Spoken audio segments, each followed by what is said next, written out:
E se as crenças convencionais sobre as origens das religiões escondem muito mais do que revelam? E se, muito antes de Moisés, Abraão e do surgimento dos sistemas religiosos organizados, o Todo-Poderoso, Yahweh, já se revelava ainda a um povo cuja história foi diligentemente silenciada? Prepare-se para uma emocionante jornada espiritual, histórica e bíblica que o fará reavaliar visões estabelecidas sobre a fé, a origem divina e o papel crucial dos africanos no plano eterno do Criador. Por séculos, fomos levados a crer que a presença de Yahweh estava limitada aos confins das tradições religiosas reconhecidas. Mas e se a conexão divina não nasceu em templos de pedra fria, mas nos corações de uma linhagem esquecida de reis, sacerdotes e profetas negros que se comunicavam com Deus muito antes da própria noção de religião existir? Essa verdade, não encontrada em livros didáticos escolares e muito menos ouvida dos púlpitos das igrejas, agora será apresentada a você, apoiada por evidências concretas e revelações surpreendentes. Baseando-nos em evidências históricas, textos sagrados e achados arqueológicos, demonstraremos que Yahweh, o Deus de Israel, se revelou aos povos africanos muito antes da institucionalização da fé. Explicaremos por que o nome Cusha aparece tão cedo nas escrituras sagradas e qual é o verdadeiro significado espiritual da Etiópia e do Sudão bíblico. Você aprenderá sobre a origem de Cam, o ancestral de Cuxa, e entenderá por que sua história foi distorcida por ideologias racistas e coloniais. Revelaremos como a Bíblia menciona descendentes de africanos que tiveram contato direto com o divino, como a rainha de Sabá, o eunuco etíope e o rei Zerá. Exploraremos o Jardim do Éden e os rios que dele nascem, especialmente o rio Guiome, que, segundo o livro de Gênesis, rodeia toda a terra de Cuxa. Será isso uma coincidência ou uma chave deixada nas páginas da Bíblia para nos indicar o lugar onde tudo começou? Você também compreenderá como a espiritualidade africana ancestral, baseada na honra, na conexão com o Criador e na reverência pelo invisível, carrega a marca de Deus Yahweh mesmo antes da introdução das escrituras hebraicas. Compararemos as práticas espirituais africanas com os rituais do Antigo Testamento, e você ficará surpreso com suas semelhanças. Poderia isso servir como prova de que os africanos se comunicavam com Deus sem a necessidade de conversão? Em seguida, mostraremos como esse conhecimento foi suprimido pelas teologias coloniais, como a imagem de Cam foi injustamente ligada a uma maldição, e como a elite religiosa europeia apagou as contribuições espirituais africanas da narrativa bíblica. Prepare-se para ouvir fatos que inquietam, libertam e despertam uma profunda resposta espiritual naqueles que buscam a verdade. Mas não nos limitaremos a isso. Você também será introduzido a evidências históricas que transcendem a Bíblia. Papiros egípcios, textos etíopes antigos e relatos de viajantes que testemunharam práticas monoteístas em regiões africanas muito antes da missão dos apóstolos. Conectaremos essa linhagem espiritual com a identidade profética dos africanos no mundo moderno, uma reconexão que pode mudar não apenas sua compreensão da fé, mas também o próprio propósito de sua vida. Agora, sentindo toda a força desta introdução, a pergunta surge: está você pronto para ver a presença de Yahweh onde nunca lhe foi mostrada? Está pronto para descobrir que Ele andou entre nós mesmo antes de todas as religiões surgirem? Porque o que se segue abrirá seus olhos como nunca antes. A conexão entre Yahweh e os povos negros precede o surgimento das religiões organizadas, e essa revelação, por muito tempo oculta, agora vem à tona. É necessário compreender que a terra de Cush, mencionada no livro de Gênesis, desempenha um papel importante na origem da revelação divina entre os povos africanos. Essa conexão tem suas raízes em uma antiguidade profunda, muito antes do advento dos movimentos espirituais modernos e das interpretações religiosas. Trata-se de uma verdade original que precede a própria concepção de religião em seu entendimento atual. Para apreender essa verdade, deve-se voltar às origens da revelação divina, que existia mesmo antes de Moisés subir ao Monte Sinai e a Torá ser escrita. O nome Yahweh já ressoava entre os povos antigos e ele não era desconhecido das nações negras. Pelo contrário, Ele se comunicava com eles e se manifestava em comunidades que hoje são frequentemente excluídas da história bíblica. É um equívoco comum que Yahweh tenha aparecido exclusivamente ao povo judeu no deserto, como se antes disso ele fosse desconhecido de outros povos. No entanto, uma análise mais profunda mostra que nomes como Yah, Yahu, Yahó, variações antigas do nome Yahweh, já eram usados por povos do norte da África, tribos núbias e nas tradições espirituais etíopes, conforme confirmado por manuscritos antigos que precedem a era de Moisés. A semelhança fonética, espiritual e mística entre esses nomes e o nome sagrado do Criador não pode ser ignorada. As tradições orais africanas preservam cânticos antigos que louvam um único Deus com um nome semelhante a Yah, testemunhando a continuidade e a conexão com as manifestações de Yahweh, mesmo antes de ele se tornar o Deus do povo judeu.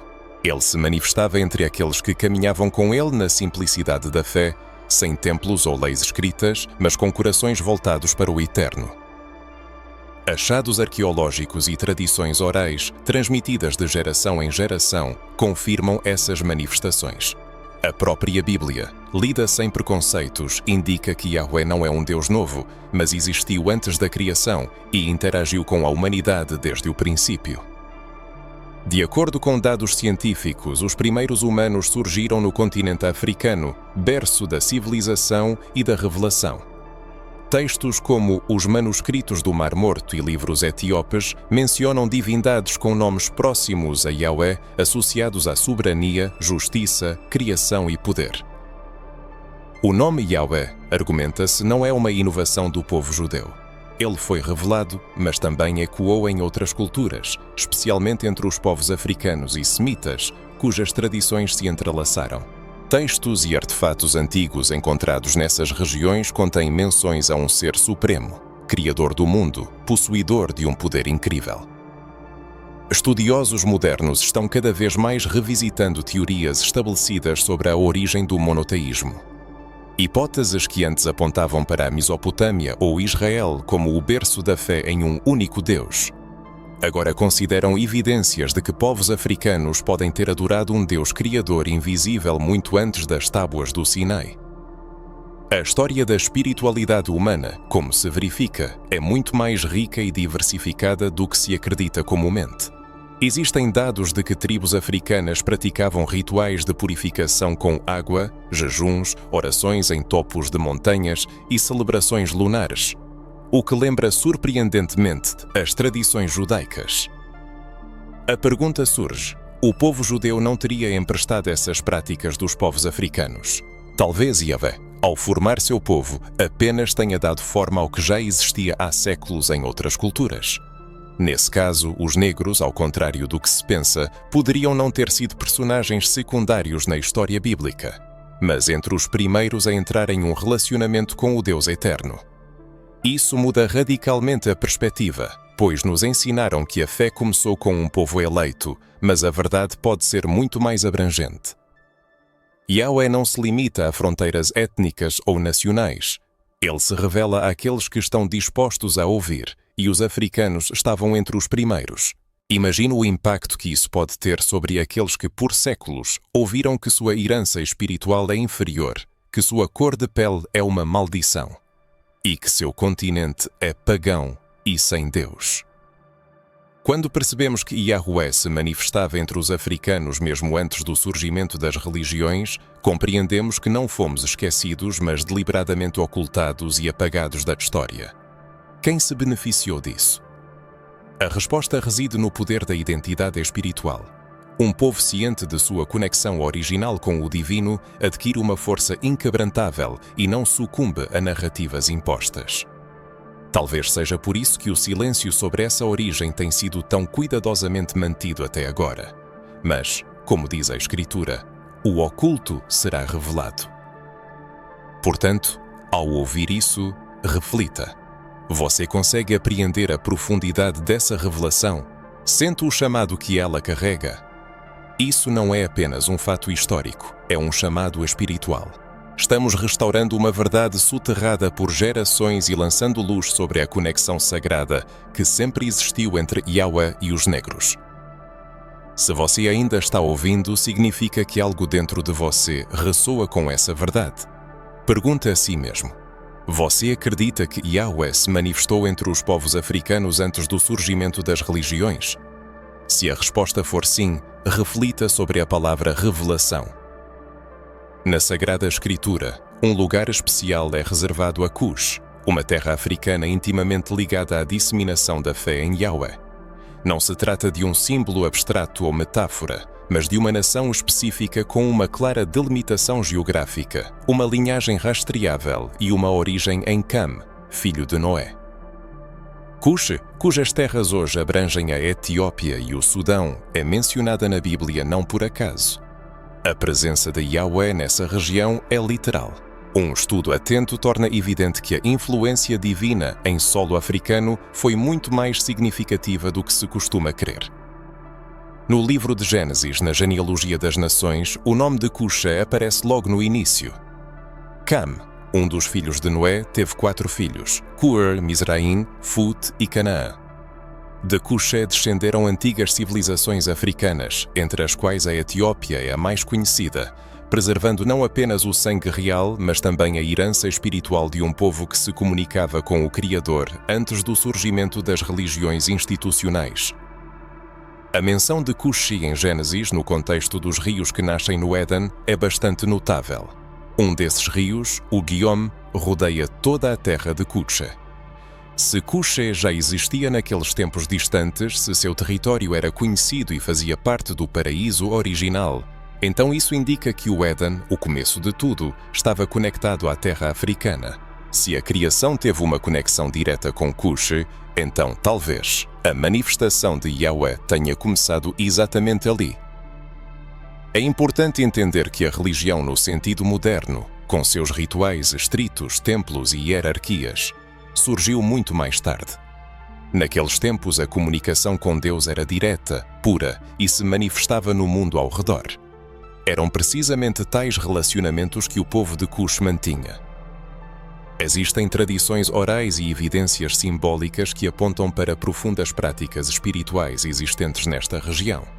Essas práticas incluíam a adoração a um único Deus, a observância de jejuns, o recolhimento nas montanhas para oração e o uso da água para purificação espiritual. Costumes semelhantes surgiram mais tarde na tradição judaica, mas em Cush eles existiam muito antes do recebimento das Tábuas da Aliança. Nesse sentido, torna-se necessário reavaliar as concepções estabelecidas. Em vez de considerar que a revelação de Yahweh começou no deserto com Moisés, devemos admitir que o deserto foi apenas o local onde se formalizou o que já existia entre os descendentes de Cusha, uma profunda conexão com o Eterno. Tal abordagem muda radicalmente a perspectiva. Cusha, muitas vezes ignorada em estudos teológicos tradicionais, é repetidamente mencionada na Bíblia, geralmente em um contexto positivo ou, no mínimo, estrategicamente importante. O profeta Isaías, por exemplo, descreve a Etiópia como uma terra além dos rios, habitada por um povo alto de pele reluzente, o que de forma alguma corresponde aos estereótipos europeus de santidade. O livro de Sofonias prevê que, nos tempos finais, adoradores virão a Deus de além dos rios da Etiópia, como se o Senhor dissesse: Eu sempre estive lá. A inter-relação entre Cush e Yahweh possui também um caráter geopolítico. Na era do Antigo Testamento, o reino de Cush representava uma força imponente, dominando repetidamente o Egito e estabelecendo uma dinastia de faraós cuxitas. O Egito, por sua vez, desempenhou um papel significativo na história do povo judeu, sendo o local de nascimento e criação de Moisés. É bastante provável que Moisés, estando na corte egípcia, estivesse familiarizado com as tradições espirituais cuxitas. Não seria exagero supor que Moisés, criado como um príncipe africano, pudesse ter ouvido o nome Yahweh em suas formas originais, que posteriormente ecoaram poderosamente no Monte Sinai. Assim, as influências históricas se entrelaçaram, formando conexões complexas. Quando se trata de Cush como descendente de Cam, não se pode ignorar o peso histórico das distorções que cercam esse nome. Cam é indevidamente associado a uma suposta maldição que por séculos foi interpretada como uma justificativa teológica para a opressão dos povos africanos. No entanto, isso não passa de uma distorção maliciosa dos textos bíblicos, uma interpretação teológica concebida para servir aos interesses de impérios e legitimar a injustiça, e não um reflexo da genuína verdade bíblica. O texto bíblico não contém maldição sobre Cam. A maldição recaiu sobre Canaã, outro de seus filhos. Cuxa, ao contrário, é abençoado por sua força, terras férteis e influência. A Bíblia confirma isso apresentando os cutitas como aliados, guerreiros, reis e até mesmo convertidos. No Novo Testamento pode-se ver um dos episódios mais significativos da presença de Yahweh entre os descendentes de Cush, o encontro do eunuco etíope e Filipa. Esse homem, que ocupava um alto cargo na corte da rainha Candace da Etiópia, fez uma jornada a Jerusalém com o propósito de adoração. Ela estudava a Escritura, buscando compreensão, e o Espírito de Yahweh guiou Filipe até ele com uma missão divina. Esse fato é de imensa significância. O primeiro gentio a aceitar o Evangelho e ser batizado após a ressurreição de Cristo foi um africano, um descendente de Cuxa, um homem negro. Esse aspecto espiritual exige reconhecimento e restauração. Não aconteceu em Roma, nem na Grécia, nem na Inglaterra. Foi a Etiópia que primeiro recebeu essa mensagem. Como se o Criador estivesse dizendo: eu não os esqueci, eu sempre estive com vocês. Essa consciência deve-se enraizar profundamente nos corações, pois diz respeito não apenas ao passado, mas também ao presente. Quando redescobrimos que Yahweh já estava presente entre os descendentes de Cuxa, compreendemos que não há necessidade de tomar emprestada a fé de outros povos para sentir a proximidade de Deus. Já éramos próximos, já tínhamos um altar, comunhão e um nome que ecoava nos céus africanos antes de ser gravado em tábuas de pedra. Perguntemos a nós mesmos: você notou o lugar central que Cuxa ocupa na Escritura? Você conectou a localização geográfica da Etiópia com a revelação de Yahweh? Se isso o impressionou, reflita sobre o significado da expressão Cuxa é a raiz. Se você está começando a perceber a profundidade das ações de Yahweh na região de Cush, então está pronto para dar o próximo passo em direção a uma verdade que foi ocultada pela história oficial: a linhagem de Cam. É aqui que muitos experimentam um choque, pois o que está prestes a ser revelado quebra séculos de mentiras espalhadas de púlpitos, em livros e até mesmo em currículos escolares. É amplamente difundida, especialmente em círculos políticos e racistas, a crença de que Cam, filho de Noé, foi amaldiçoado. E isso supostamente justificaria séculos de escravidão, opressão e subjugação de pessoas de pele escura. No entanto, isso não passa de uma distorção maliciosa dos textos bíblicos, uma interpretação teológica concebida para servir aos interesses de impérios e legitimar a injustiça, e não um reflexo da genuína verdade bíblica. O que é que a Sagrada Escritura realmente diz? A Bíblia testemunha que Noé amaldiçoou Canaã, e não Cam. Mas mesmo essa maldição sobre Canaã exige uma leitura atenta em seu contexto histórico e literário. Nunca foi um decreto divino, não se estendeu a todos os descendentes de Cam, Edak. O mais importante, nunca mencionou a cor da pele como critério para condenação.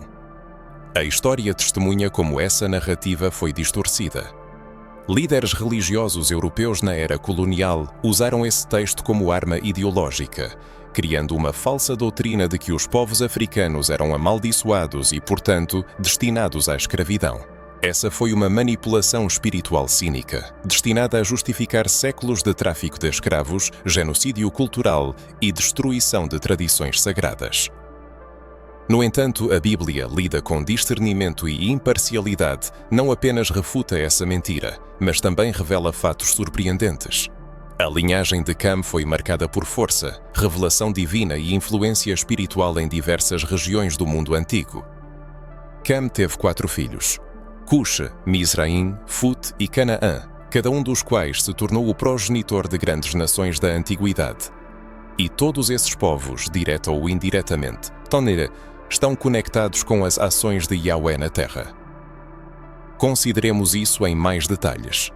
Cuxa, como já observado, deu origem à Etiópia e ao Sudão, regiões com profundas raízes espirituais e repetidamente mencionadas na Escritura.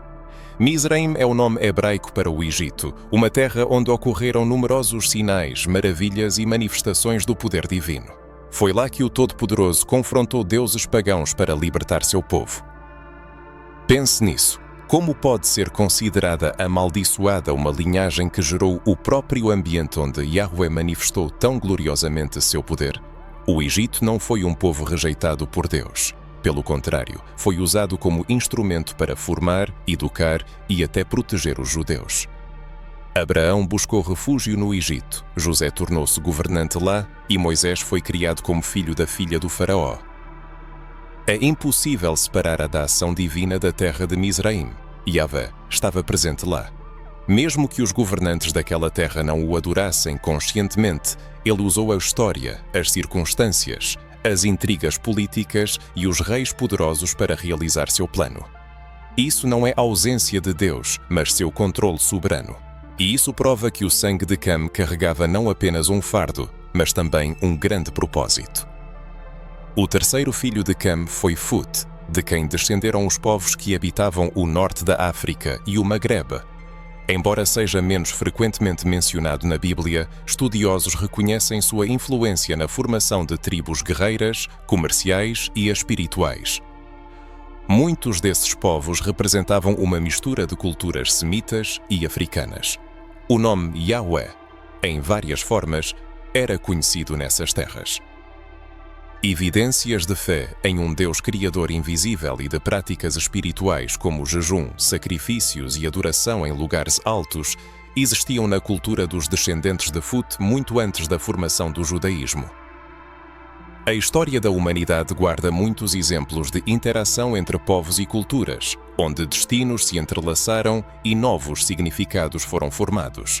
No contexto da narrativa bíblica, a linhagem de Cam ocupa um lugar especial cujos descendentes, ao contrário dos estereótipos generalizados, desempenharam um papel significativo na história da salvação e na disseminação da fé no Deus único. Canaã, uma terra cujo nome foi frequentemente associado a uma maldição, na verdade se tornou uma arena de revelações e encontros com profetas. A história testemunha os confrontos diretos dos cananeus com Yahweh e sua transformação. Não é por acaso que o povo de Israel herdou essa terra, pois fazia parte do plano divino de redenção e justiça de Deus. Mesmo o que parecia corrompido, Yahweh usou para realizar seus propósitos. Raabe, uma mulher cananeia, entrou na linhagem do Messias, o que indica que Deus nunca rejeitou um povo com base em etnia ou sangue, mas sempre olhou para o coração. Tudo isso sugere que os descendentes de Cam não foram amaldiçoados por Deus. Eles foram grandes e estrategicamente importantes, usados pelo Criador em momentos-chave da história. Os povos descendentes de Cam criaram impérios, abrigaram profetas e se tornaram o pano de fundo para eventos notáveis da Escritura. Se essa linhagem era tão importante para Deus, por que seu papel foi suprimido por tanto tempo? Por que uma imagem negativa da África foi espalhada em sermões e teologia? A resposta reside no desejo de destruir a autoconsciência espiritual de um povo, de escravizá-lo por dentro, de convencê-lo de sua maldição inerente e da necessidade de adotar a fé de outro povo. No entanto, quando a verdade é restaurada de que Yahweh andou entre os filhos de Cam, entre os reis cuxitas, entre os sacerdotes de Mizraim, entre aqueles que adoravam o Deus único na África Antiga, a perspectiva muda. A fé muda, a identidade é restaurada. Talvez seja por isso que essa verdade foi suprimida por tanto tempo. Quando as pessoas negras redescobrem que sempre tiveram um lugar à mesa da revelação divina, elas param de pedir permissão para crer. Elas entendem que não precisam ser incluídas, pois sempre estiveram lá. Yahweh nunca precisou ser apresentado à África. Ele já se manifestava entre os filhos de Cam com poder, propósito e presença real. Agora que aprofundamos nosso olhar sobre a linhagem de Cam e sua verdadeira posição perante Yahweh, é necessário considerar personagens bíblicos que vieram da mesma linhagem africana e tiveram encontros profundos, diretos e espiritualmente poderosos com o Deus de Israel. Não se trata de suposições ou teorias históricas, mas de provas escritas claras, preservadas nas páginas da Bíblia, mas frequentemente deixadas de lado. Na própria Bíblia estão registradas histórias de líderes negros que não apenas tiveram contato com Yahweh, mas também foram instrumentos de sua revelação, seu plano e sua glória.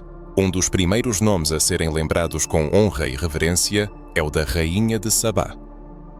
Falaremos sobre a Rainha de Sabá, uma figura envolta em mistérios e lendas. Muitos provavelmente já ouviram falar dela, mas poucos refletiram sobre sua verdadeira essência.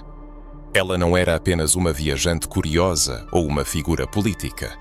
Era uma governante negra poderosa e sábia que liderava um império localizado no território da atual Etiópia ou, segundo alguns pesquisadores, na parte sul da Península Arábica. No entanto, além das disputas geográficas, existe uma compreensão espiritual de seu papel. A Rainha de Sabá era descendente de Cush, carregava uma marca africana e, o que é especialmente importante, reconheceu Yahweh como o verdadeiro Deus antes mesmo de um pacto formal ser estabelecido com Israel. Ela viajou milhares de milhas até Jerusalém para encontrar o rei Salomão, motivada não por busca de poder ou status, mas por uma sede de conhecer a sabedoria que lhe fora concedida por Deus. Ao chegar a Jerusalém, a Rainha de Sabá não foi impressionada pelos palácios e riquezas, mas pela maneira como Salomão servia a Yahweh, a ordem na casa do Senhor e a reverência ao nome de Deus. Foi então que a Rainha de Sabá realizou um ato digno de admiração. Ela reconheceu o Deus de Israel como o único Deus verdadeiro. Ela não foi convertida à força. Chegou a essa percepção por si mesma, ao ver a manifestação do Eterno e adorá-lo com sabedoria. Este fato tem um significado imenso. Ele testemunha que naqueles tempos as pessoas negras ocupavam posições elevadas, possuíam profundo discernimento espiritual, capacidade de discernir o verdadeiro Deus e uma fé viva. Foram registrados nas Escrituras não como inimigos de Israel, mas como aliados, adoradores, instrumentos de admiração e reconhecimento do próprio Yahweh. Este único fato é capaz de destruir quaisquer noções racistas de que a espiritualidade africana é inerentemente pagã. Mas a história não termina aqui. A Bíblia menciona outra figura influente, Zerá, o rei da Etiópia. Seu nome aparece no segundo livro de Crônicas, durante o reinado do rei Asa, quando o exército de Judá foi atacado por uma vasta força inimiga. Zerá liderou um exército de mais de 1 milhão de soldados, um número incrível para a época, e marchou contra Judá com força e poder. No entanto, o mais importante não é o tamanho do exército. Muitas vezes é negligenciado o fato de que Yahweh interveio pessoalmente nesta batalha não para destruir Zerá como punição por sua origem africana, mas para se manifestar diante de Israel. Por que isso é importante? Porque mostra que Deus via os reinos africanos como participantes ativos do cenário espiritual. Ele não ignorava sua existência nem os tratava como invisíveis. Zerá não era apenas um vilão, mas um rei etíope reconhecido por seu poder. Sua presença nos textos bíblicos serve como mais uma prova de que os africanos estavam no campo de visão espiritual da história da salvação desde o início. Ainda mais surpreendente é o caso do eunuco etíope no Novo Testamento. Séculos depois da Rainha de Sabá e de Zerá, já nos tempos dos apóstolos, vemos novamente um africano ocupando uma posição espiritual proeminente. E aqui a revelação se torna ainda mais clara e direta. O eunuco, um dignitário negro da rainha etíope Candace, voltava para suas terras natais após uma peregrinação a Jerusalém. Este nobre africano, que tinha acesso aos textos sagrados, estudava aprofundadamente o livro do profeta Isaías, e seu coração estava aberto para a compreensão da palavra divina. E então Yahweh direciona Filipe, guiado pelo Espírito Santo, para encontrar a carruagem do eunuco. Não foi um evento de massa ou um concerto evangélico. Foi um encontro pessoal de um africano buscando a Deus com o mensageiro do Espírito. Filipe revela-lhe a essência do Evangelho e o eunuco, crendo, pede o batismo. Após o rito do batismo, Filipe desaparece miraculosamente e o eunuco continua seu caminho, cheio de alegria. Este encontro se torna um ponto de virada, determinando destinos e gerações. É importante notar que este homem não era europeu nem romano. Ele era filho de Cush, um africano que aceitou a fé através de uma revelação direta. Ao retornar à Etiópia, ele provavelmente se tornou um dos primeiros a espalhar a mensagem evangélica no continente africano, antecipando os esforços missionários europeus. Este episódio confirma que Yahweh sempre esteve próximo das pessoas negras, revelando-se a elas e respondendo às suas buscas espirituais.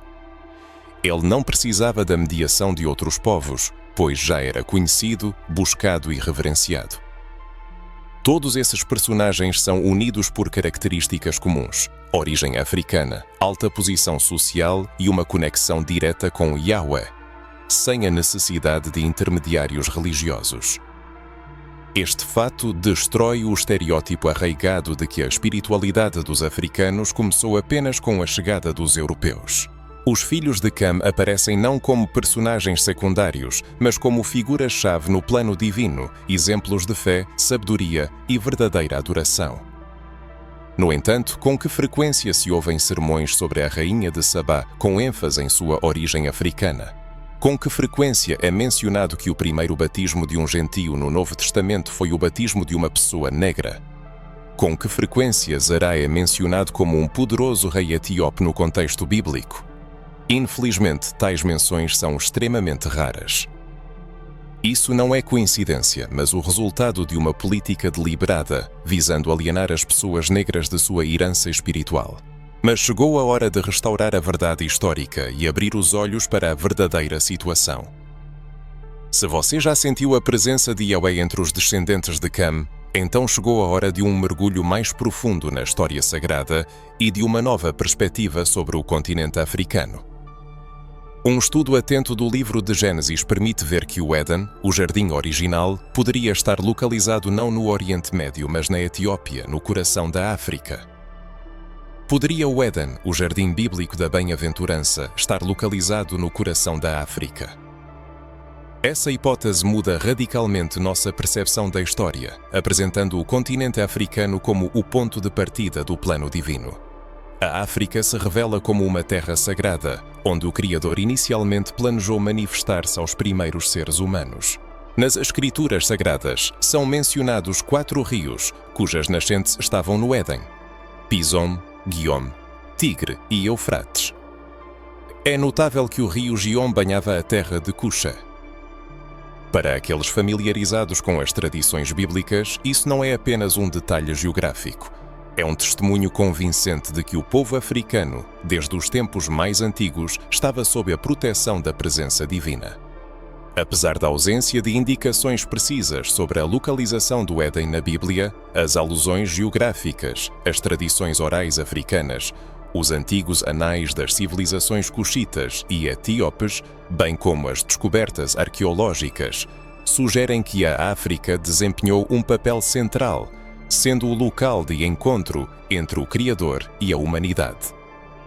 O Altíssimo não precisou buscar terras distantes para sua manifestação.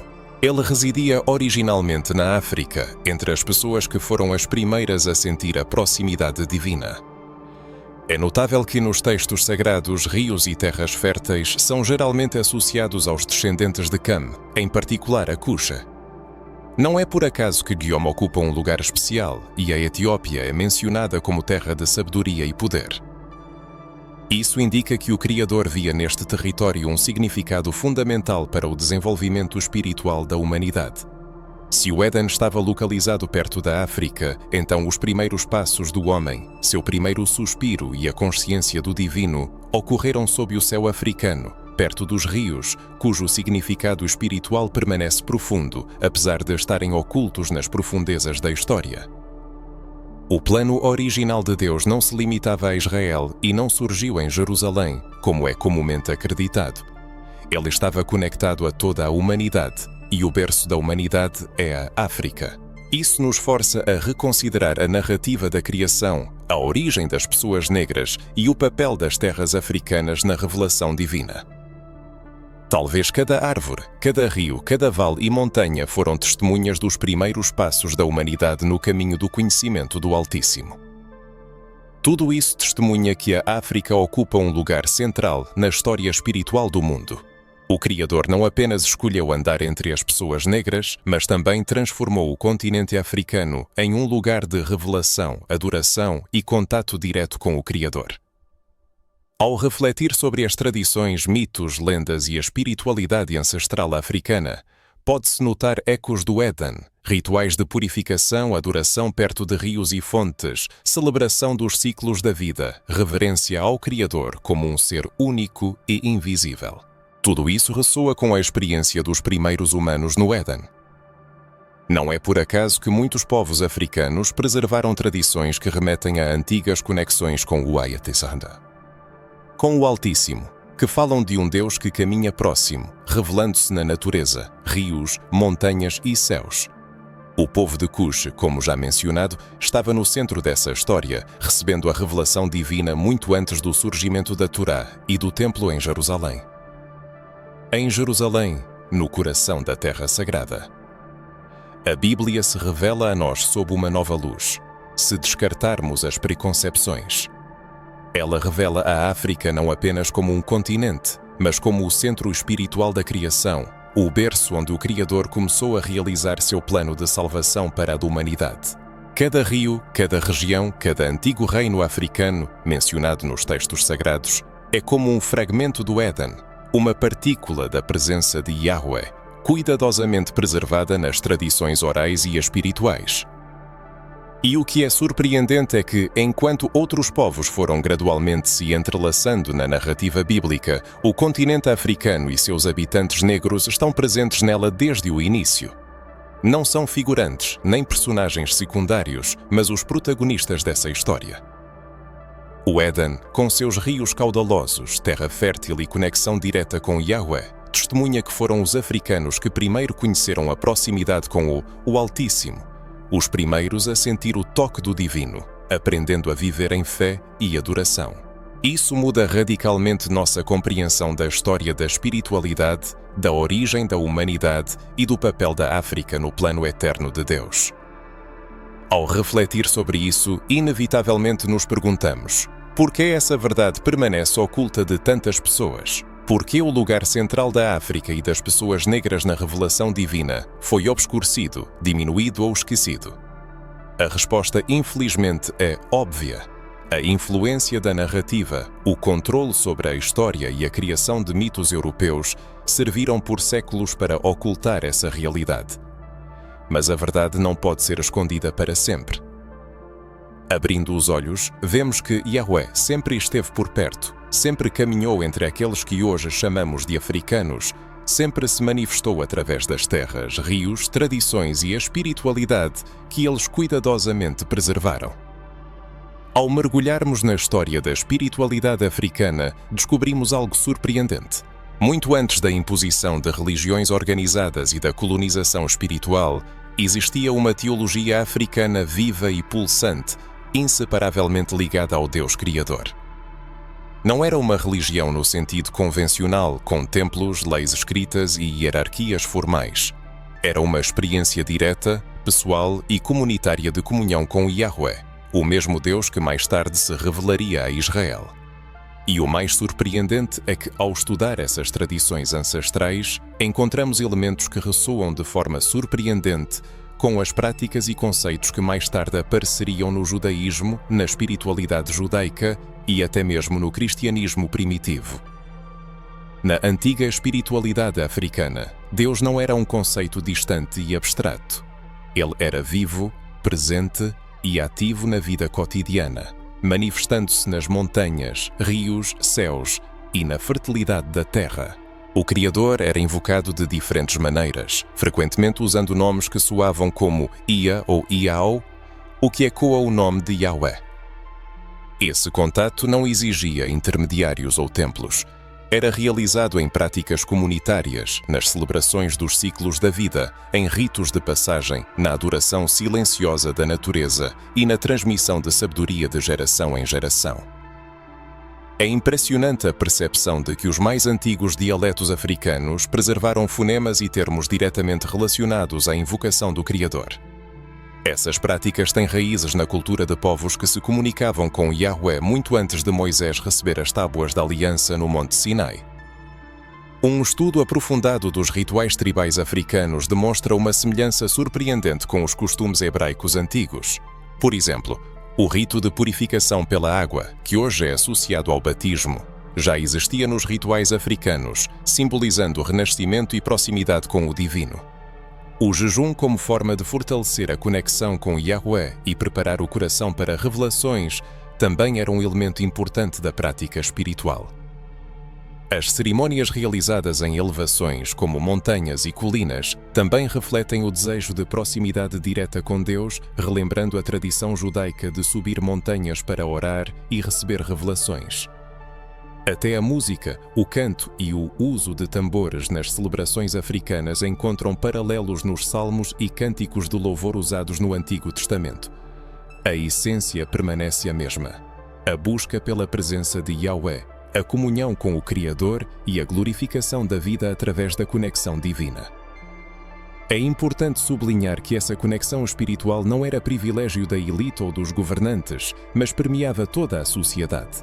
Reis, rainhas, guerreiros, sacerdotes, mulheres e crianças, todos participavam de rituais que ensinavam virtude, justiça, compaixão e fidelidade ao Criador.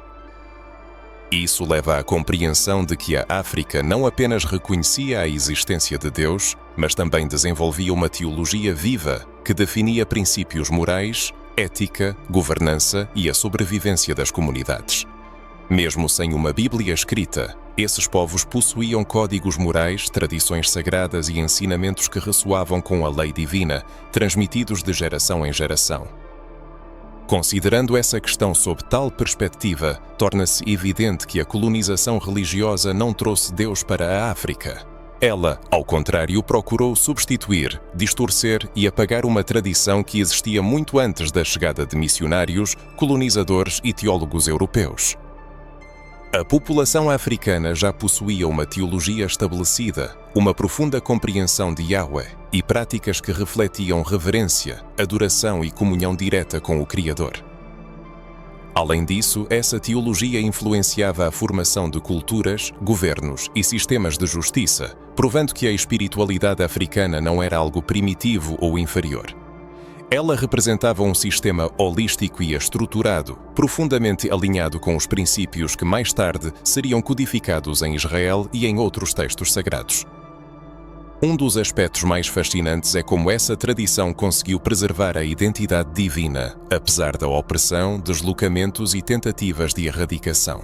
Os africanos preservaram a consciência de um Deus único, invisível e onipotente, mesmo quando foram forçados a adorar ídolos ou aceitar religiões estrangeiras.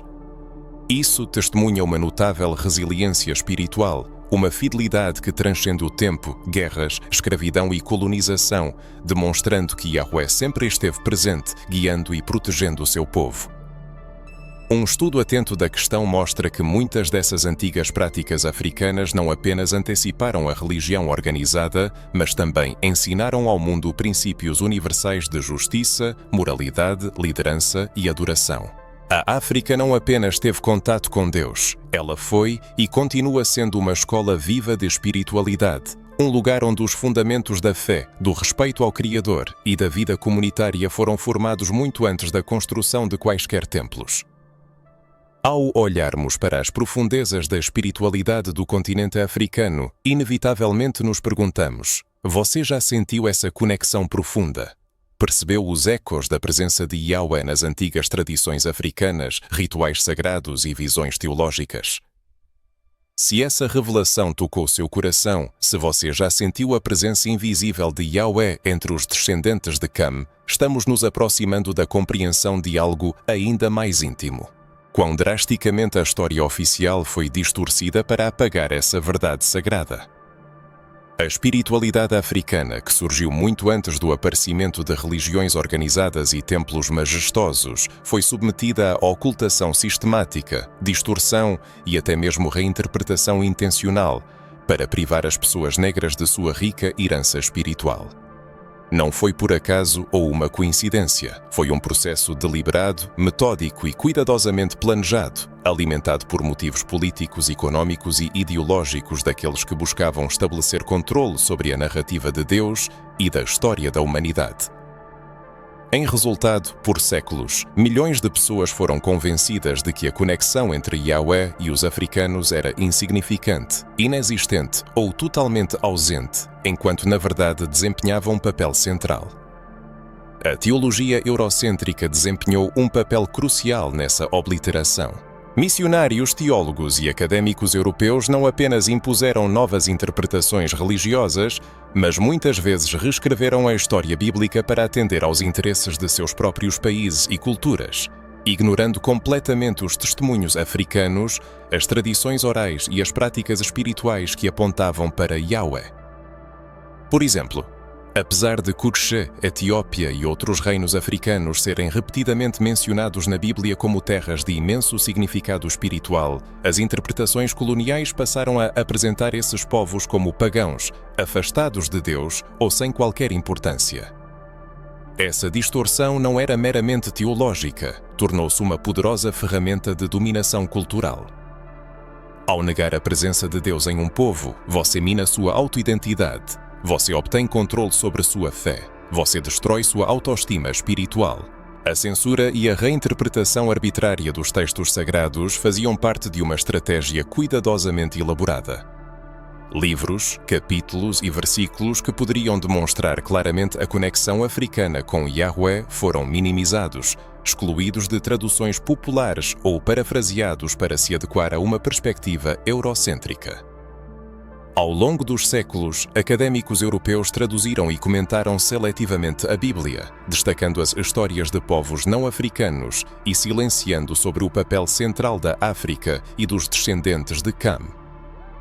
Até nomes foram alterados ou relegados ao esquecimento.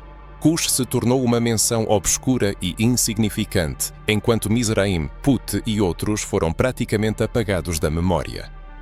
Essa manipulação criou um vácuo histórico e espiritual, no qual milhões de pessoas negras passaram a acreditar que não tinham uma conexão direta com o Criador, como se Yahweh tivesse se manifestado apenas entre Israel e seus descendentes. Mas isso é uma mentira monstruosa, e a prova disso reside precisamente nos testemunhos que examinamos. Além disso, o racismo também permeou a interpretação dos textos sagrados. Pregadores e historiadores começaram a associar traços negativos a Cam e seus descendentes, transformando uma linhagem abençoada em um símbolo de maldição. Essa narrativa serviu como justificação espiritual para a escravidão, o colonialismo e a marginalização cultural. No relato sobre a alienação da espiritualidade africana, observa-se um esforço deliberado para romper a conexão dos povos negros com o divino. Sistemas que visavam minar a fé no valor espiritual da terra, história e tradições africanas procuraram convencer sobre sua insignificância. Contudo, a verdade histórica atesta que a África sempre foi um lugar sagrado, central no desígnio divino, e os descendentes de Cam mantiveram desde tempos imemoriais uma conexão direta com Yahweh. Disso se depreende uma conclusão importante.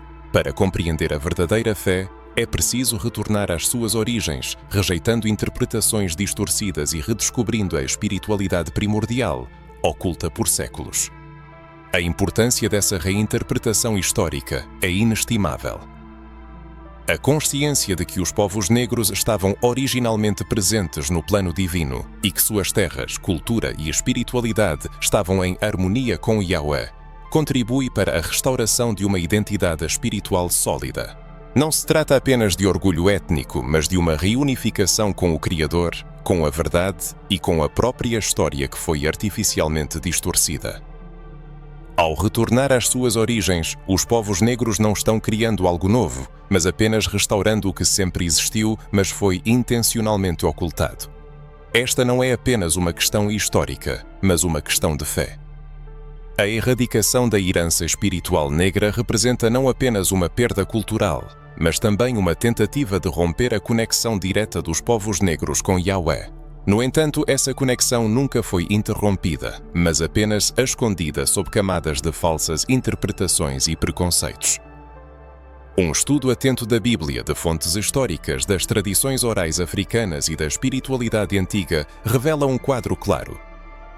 Yahweh sempre esteve ao lado dos descendentes de Cam, interveio em sua história, manifestou-se em seus líderes, reis e profetas, e nunca abandonou o continente africano.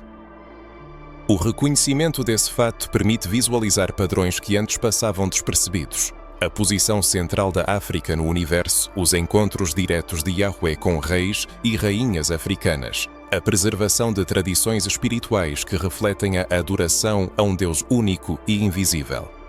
Uma análise honesta da história não permite ignorar a presença divina em solo africano.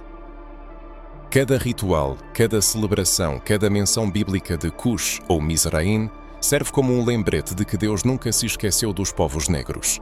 Apesar de séculos de manipulação, essa conexão espiritual permanece intacta, aguardando sua redescoberta e glorificação.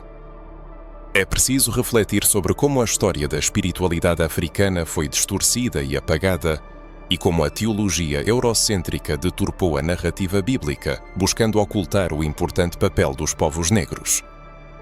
Se isso ressoa em você, então é hora de aprofundar-se nas evidências históricas que confirmam a presença de Yahweh na África, muito antes do surgimento da religião organizada em Israel. Não se trata de suposições ou lendas, mas de evidências concretas, escritas e preservadas ao longo dos séculos, que apontam diretamente para a atuação do Criador entre os povos africanos. A afirmação de que o monoteísmo surgiu exclusivamente na tradição judaica está sendo revista graças a novos dados que indicam sua existência anterior entre os povos africanos. Uma das primeiras evidências são os papiros egípcios antigos. Em textos que antecedem a era de Moisés por milénios, encontram-se nomes que lembram impressionantemente Yahweh, como Aya, Yah ou Ao.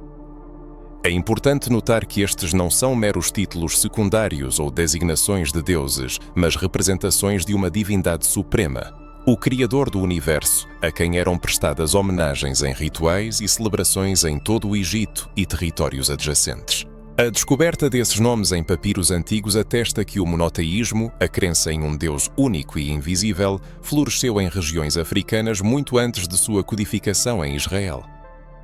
As descobertas arqueológicas complementam as evidências dos papiros, indicando que civilizações africanas, especialmente no Egito, Núbia e Etiópia, já desenvolviam formas complexas de adoração monoteísta. Isso é evidenciado por templos dedicados a um único Deus, sacrifícios rituais e códigos de conduta espiritual. O estudo de ruínas, inscrições em pedras e relevos de parede permite observar sacerdotes africanos realizando ritos de purificação, observando jejuns e elevando orações diretamente ao Deus Criador, e não a uma multiplicidade de deuses ou ídolos, como frequentemente é apresentado. Esses fatos provam de forma convincente que os povos africanos não precisaram de missionários estrangeiros para conhecer Yahweh, pois ele já se manifestava entre eles, influenciava suas sociedades e guiava sua vida espiritual muito antes do surgimento de qualquer tradição judaica formal. É notável que essas evidências históricas demonstram não apenas a existência do monoteísmo, mas também sua profunda conexão com a governança, a ética e a estrutura social dos povos africanos. Reis, rainhas e líderes espirituais eram responsáveis por manter a conexão com Yahweh, recebendo instruções por meio de sonhos, visões ou sinais divinos. A Bíblia, portanto, não é a única fonte que afirma o papel central da África no plano divino. Ela, na verdade, formaliza o que já existia em solo africano, desenvolvido e preservado por milénios. Os testemunhos de estudiosos africanos e judeus reforçam ainda mais essa perspectiva. Pesquisadores de universidades renomadas, arqueólogos e historiadores especializados na Bíblia e na cultura africana apontam unanimemente que textos sagrados africanos, códigos legais, tradições orais e até algumas canções e hinos antigos contêm menções diretas a Yahweh ou a divindades com atributos idênticos aos do Deus de Israel. Esses dados atestam que muito antes de Moisés e da escrita da Torá, os africanos já sabiam da existência de um Deus único, justo e poderoso, que guiava, protegia e instruía seu povo. A coincidência do nome Yah em textos egípcios e etíopes antigos não é acidental. É a confirmação de que Yahweh já agia, era reverenciado, reconhecido e inspirava temor por sua justiça e misericórdia. Analisando essas evidências em conjunto, fica claro que a concepção tradicional sobre as origens da religião precisa ser revista. A afirmação de que Yahweh se revelou exclusivamente ao povo judeu, excluindo os africanos dessa história, é uma distorção da verdade. Papiros, inscrições, templos e testemunhos de estudiosos africanos e judeus apontam para um quadro completamente diferente. Muito antes da construção do primeiro templo de pedra em Israel, o povo africano já era o protagonista da revelação. Africanos caminhavam de mãos dadas com Deus, criando sistemas únicos de adoração, transmitindo conhecimentos sagrados e protegendo uma espiritualidade que resistiu ao tempo, a invasões estrangeiras, a tentativas de esquecimento e a distorções coloniais. Não se pode ignorar que essas evidências extrabíblicas estão diretamente conectadas a personagens bem conhecidos, a rainha de Sabá, Zerá e o eunuco etíope. Todos eles pertenciam a linhagens que mantiveram a conexão com Yahweh e se beneficiaram de uma tradição espiritual que surgiu muito antes da formalização da lei mosaica. Um estudo atento dos rituais africanos e das antigas práticas judaicas revela paralelos surpreendentes. A adoração em lugares altos, o uso de elementos naturais como símbolos de purificação, jejuns, sacrifícios, cânticos e hinos de louvor. Cada detalhe atesta que o monoteísmo africano não foi apenas uma coincidência cultural aleatória, mas uma manifestação consciente da presença de Yahweh, cuidadosamente transmitida e preservada, apesar das tentativas de apagar essa verdade da memória das gerações. É aqui que a perspectiva histórica se entrelaça com a realidade moderna. A compreensão dessas evidências permite perceber que a África nunca foi espiritualmente vazia. Os povos negros não precisaram de missionários estrangeiros para conhecer a Deus. Yahweh sempre esteve presente, manifestando-se em sonhos, visões, sinais e nos corações dispostos a ouvir sua voz.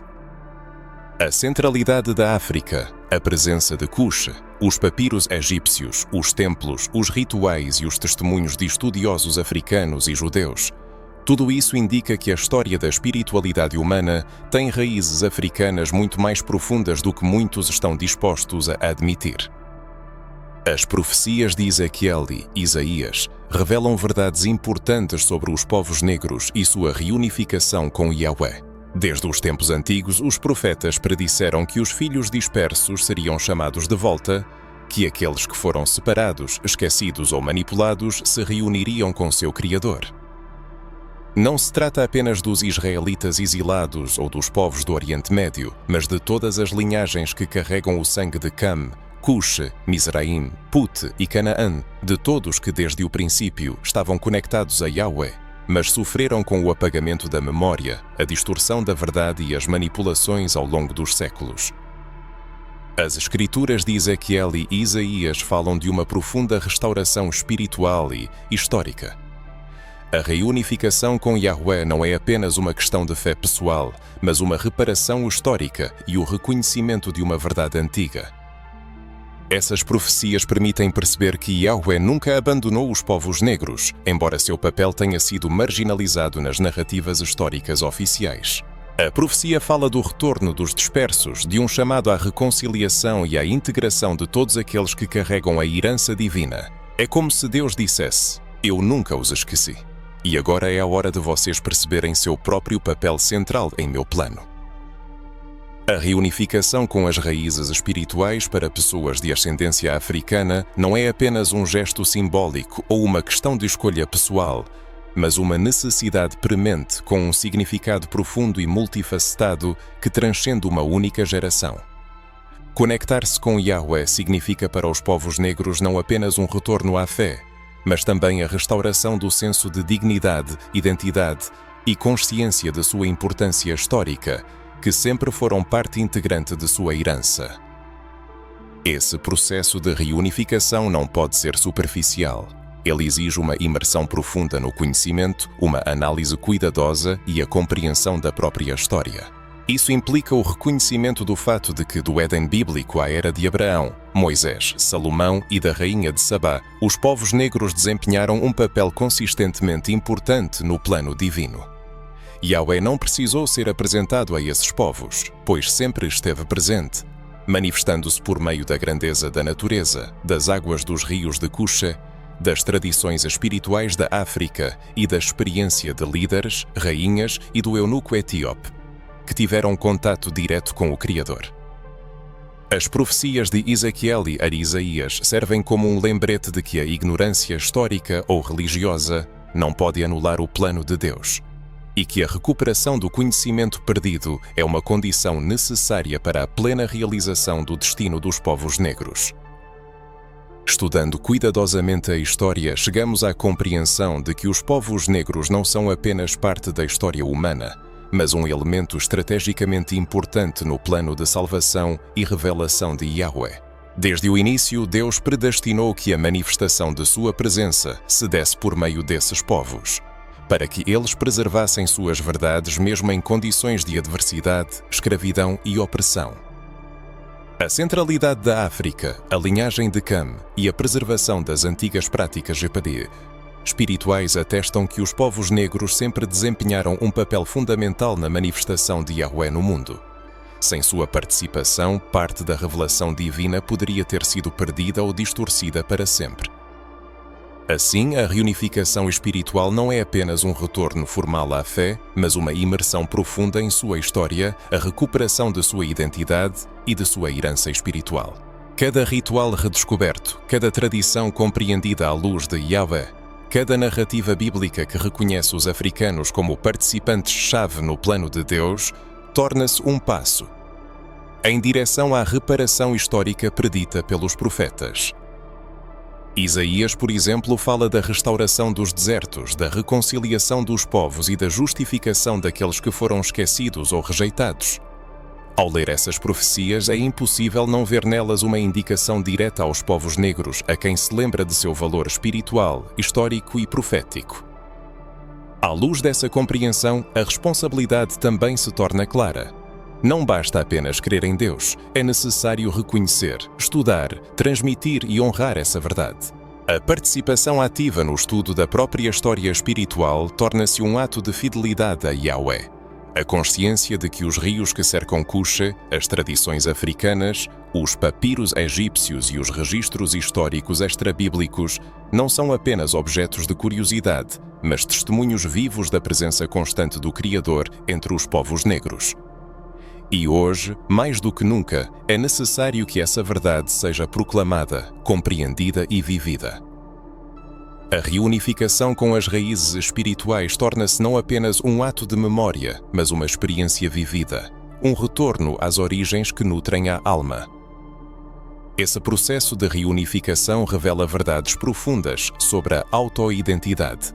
Ele demonstra que afro-americanos não precisam buscar confirmação de sua fé externamente, depender de interpretações tendenciosas ou de pregadores para conhecer Yahweh. O Criador já está presente em seus corações. Esse conhecimento sempre esteve com eles, herdado de seus ancestrais. Os profetas apenas confirmam o que é seu direito natural e divino. No centro do desígnio divino estão os afro-americanos, chamados à restauração da fé original.